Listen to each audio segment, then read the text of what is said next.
السلام عليكم البنات، جاسبر راكم ملاح. اليوم 6 جوغ تاع رمضان، صحه فطوركم. جبت لكم اليوم وصفه الكباب بطريقتي، طريقه بزاف سهله ويجيكم بزاف بنين. انا درتوه بالدجاج، تحبوا ديروه باللحم براحتكم، انا ما نحبش اللحم، على بها نطيب غير بالدجاج. المهم قبل ما نبداو الوصفه تاعنا كالعاده ما تنساوش ديروا ابوني وجيمو كومونتير وتبارطاجيوها لي زامي تاعكم وتاكتيفيو لا كلوش باش يلحقكم كاع جديد. نسحقوا في الوصفه كاع مغرف كبيره تاع السمن، حبة كبيرة تاع بصل، حميصة، طرف تاع الدجاج ولا قلت لكم تحبوا ديروا اللحم، بطاطا، واللي زيبيس نسحقوا قرفة عود، ملح، فلفل كحل، زنجبيل وكركم، وفي الغرفة نسحقوا حبة بيض ومعدنوس. نديرو في القدرة مغرف كبيرة تاع سمن، 3 مغارف كبار تاع زيت،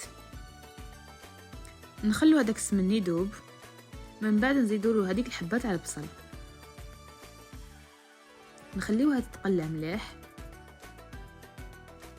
من بعد نزيدولها هذوك طرف تاع الدجاج، نخلوهم يتقلاو شويه، نبداو نزيدو في لي زيبيس. نديرو العبسه الاولى القرفه عود، مغرف تاع زنجبيل، نص مغرف تاع كركم، نص مغرف تاع فلفل كحل، مغرف تاع ملح، نزيدو نخلوها تقلى بيان، نزيدو الحميصه،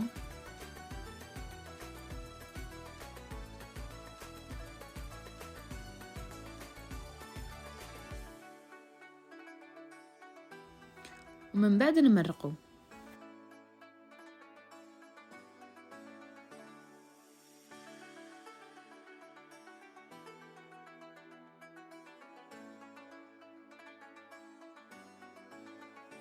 ما بدي تغلي هذيك المرقه نحكمو مقله، نقليو هذيك البطاطا. انا البطاطا كي تقلى نحبها تحمر بيان، ما نحبهاش نص طياب.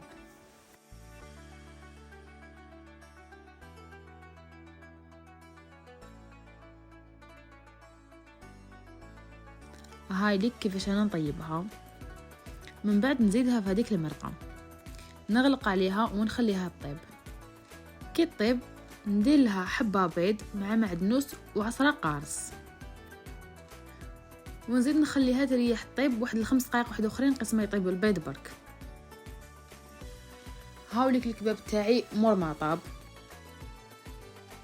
الدجاج طاب بيان والبطاطا تاني طابت. ولا هنا نكون وصلنا لافين تاع الفيديو. ان شاء الله ما نكونش طولت عليكم، وان شاء الله يكون عجبكم. ولا عجبكم كالعاده ما تنساوش تخلوا ابوني وجيمو كومونتير وتبارطاجيوها للامي تاعكم وتاكتيفيو لا كلوش باش يلحقكم كاع جديد. ودوكا معليا غنقول لكم غنبقاو على خير ونتلاقاو في فيديو جديد ان شاء الله. باي.